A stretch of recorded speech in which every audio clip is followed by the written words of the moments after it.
So in this video, I'll be showing you how to add and subtract with negative integers.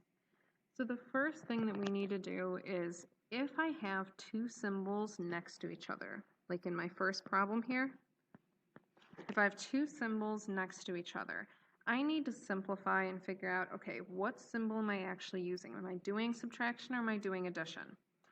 So a good rule of thumb for this one is if I have two negatives next to each other, I'm going to turn that into a positive symbol. Some people like to think of it as if I have two negatives, I'm going to turn one of them and make it a plus sign. If that helps you to remember it, great. If you have one negative symbol and one positive symbol, it's going to turn into subtraction. So that's our first thing, 4 minus negative 3. So I have two negatives, that follows my first one here, which tells me that I'm going to change it to a plus symbol, 4 plus 3. And that's just a regular addition problem. For the next one, we're going to start the same way. I have two symbols next to each other. I have two minus signs, two negatives. So that's telling me that I'm going to change it to a plus symbol. So it turns into negative 10 plus 6. So now, because I have a negative and a positive, we are going to take a look at what's my next step. It's not just regular addition. So this takes me to another rule that I can follow. If I have two negatives, or if you want to think of it as a negative minus another number, however you want to think of it, if you have two minus symbols or two negatives, what I'm going to do is I'm going to add my numbers together, and my answer is going to be negative.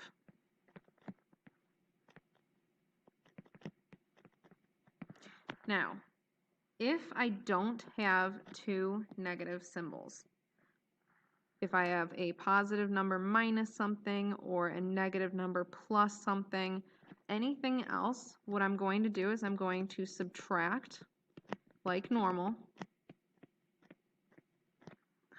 And then I'm going to take the sign of the bigger number.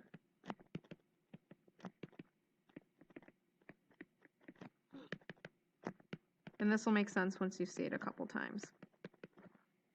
So in this case, I need to figure out, am I talking about the first case or the second? I do not have two negatives. So that means that I'm following the second part here. I'm going to subtract like normal and take the sign of the bigger number. So I'm going to do 10 minus 6. That's normal subtraction. I get 4. And then it says to take the sign of the bigger number. So in this case, if I'm looking back at my problem, my bigger number is 10. And 10 is negative. So that tells me my answer is going to be negative 4. Now you could have solved this a different way. There is the visual way of solving this. I have negative 10, so I'm going to write out 10 negatives. And then I'm adding 6, so I have 6 positives, which means that 6 of the positives and negatives are going to cancel, and that ends up leaving me with 4 negative symbols, or an answer of negative 4. Now, while that is a really nice way of doing this kind of problem, it's going to be a lot more difficult if it's something like negative 250 plus 75. You don't want to go through and write out all the negative signs and cancel it with the positives. So that's where something like this stuff up here makes more sense. So let's go ahead and try this next one. So again, I have two symbols next to each other. And I could go back up, you can if you want to, but the rule of thumb was to change that, and since it's two negatives, it turns into negative 5 plus 10. And my second step was telling me I have a negative and a positive, so I'm going to do regular subtraction. 10 minus 5 is 5, and I'll take the sign of the bigger number.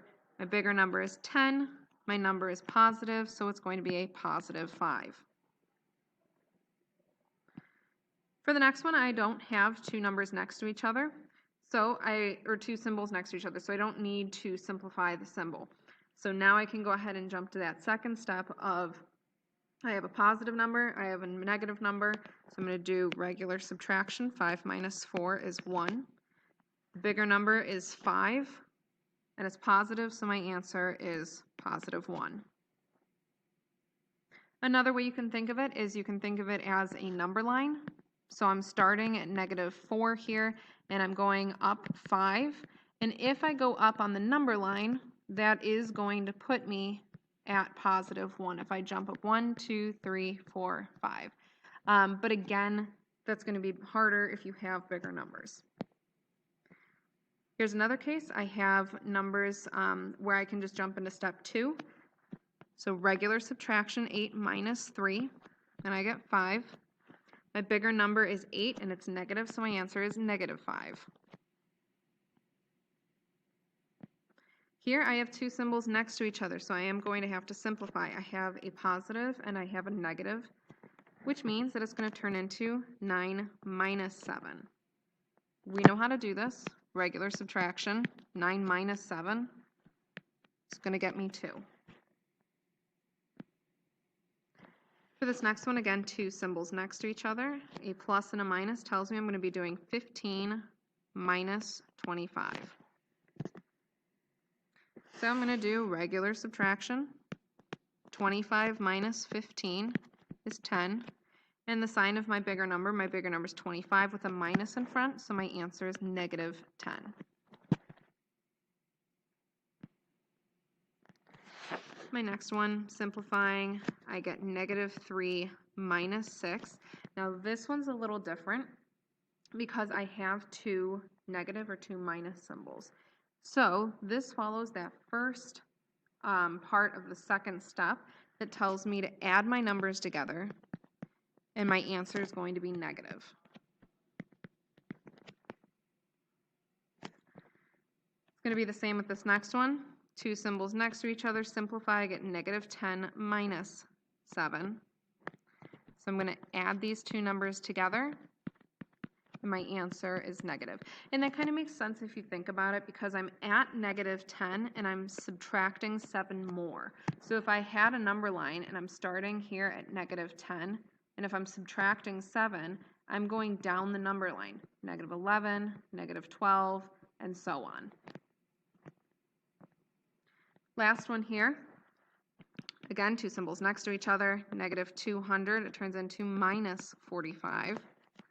So I have to add the two together, 200 plus 45, because it's just getting a bigger negative number. Get 245, and my answer is negative.